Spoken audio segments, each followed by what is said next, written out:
केवल दुईटी जिनिसरू भेंडी भजा बिना मसला देकी आज आम करवा भेंडी भजा ना गुंड मसला ना घर रंधा मसला आम जेकोसी गोटे मसला भी आम ये पकेबा ना केवल लुण रे आज आम करवा भेंडी भजा आमती टेस्ट आपड़ थे देखी निपर निहाती भाव आप जानीजे। प्रथम ये आम नहीं सोरिष तेल आपड़ चाहिए रिफाइन तेल नहीं पारे भेंडी भजार सोरिष तेल ना बहुत बढ़िया भाव में टेस्ट लगी था। ये देखो फ्रेंड मुझे जीरा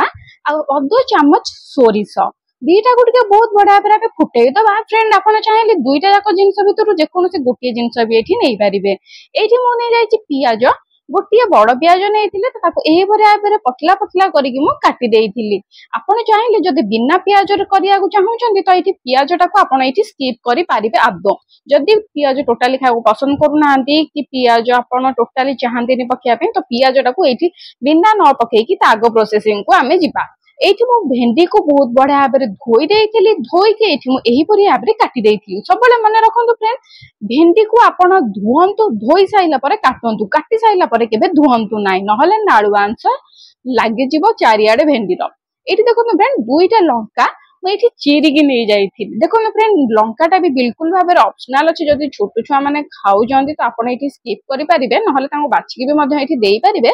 लंकाटा में कंचा लंकाटा पकड़े भेंडीर स्वादटा अधिक बढ़ी जाए और टेस्ट बहुत भल लगी था जेहेतु आम ये कौन से गुंड प्रकार गुंड मसला मेरे किसी दौने तेणुक ये आम कंचा लंका देती ये तीन टा कंचा लंकार लंबा लंबा काटिकी नहीं जाइए। देखो फ्रेंड थोड़े घाटी देले घाटीबार गोटे मिनिट पर आम ये नहीं लुण स्वाद अनुसार। देखो फ्रेंड सब आपको कही रखुच्छी भेंडी में जिते बेले आप लुण पकाउछंती जदि जानी पारुना लुण क्वांटिटी जदि फास्ट टाइम कर अल्प टिके पकांदु कहीं ना भेंडीटा पूरा सांकी हो जाए जदि आप अधिक परिमाण में लुण पकई तो ये लुणिया हो तेणुक अल्प टिके लुण दिंतु जदि पछर अलना लगुच तो आप लुण देदेवे या आम टिके समय छाड़ीदबा। ये देखो फ्रेंड 3 ରୁ 4 मिनिट भितर आमर भेंडी बहुत बढ़िया भाव में रेडी हो गला। भेंडी देखा आमर पूरा ग्रीन खाइबार भी बहुत टेस्ट लगे किसी गुंड मसला ना किसी रंधा मसला ना बास्ना तार आहुरी डबल आपड़ थे ट्राए करूँ पखाड़ रुटी परोटा गरम भात कौन पूरी सहित भी बढ़िया टेस्ट लगे। ये देखी पारंतु फ्रेंड बहुत बढ़िया है भेंडीटा आमर बहुत बढ़िया भाव में छाड़ी छाड़ी है आपड़ जदि चाहिए तो आउ टिके समय सिझे पारे किंतु मु कहूँ केवल आप 5 मिनिट भितर गैस टा फ्लेम को बंद कर दिंतु ठीक यही भाव में भेंडी पाइबे एत सॉफ्ट भेंडी पाइबे खाइबार बढ़िया टेस्ट लगे।